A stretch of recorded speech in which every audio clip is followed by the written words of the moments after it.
What's up, guys? Hope you're having a nice day. I just wanted to give my honest opinion and what I think of Squid Game Season 3.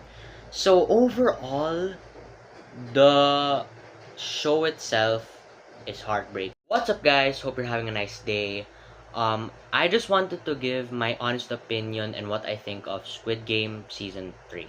So, overall, the show itself is heartbreaking.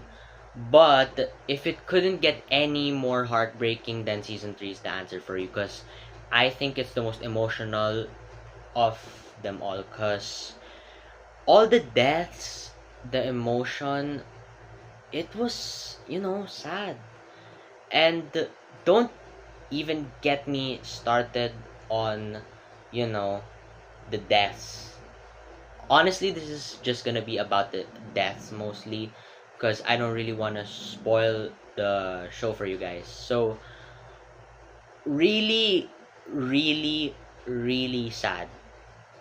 That's what I think of the deaths. Really, really, really sad. They were emotional, they were heroic, they were heartbreaking, they were sacrificial. I could not describe it at all.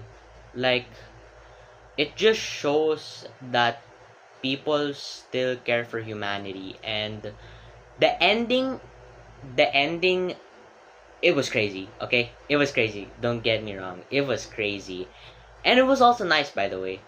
The ending was nice, it was crazy. And whenever I think of all the emotion into the show, I just think of how heroic Gihon can be to save everyone from dying from from the hands of the games. And whenever I just watch Squid Game, I think of a gory, a heroic, an emotional show, and I could not describe it any more than that. But overall, I think you should really watch Squid Game Season 3. It's nice.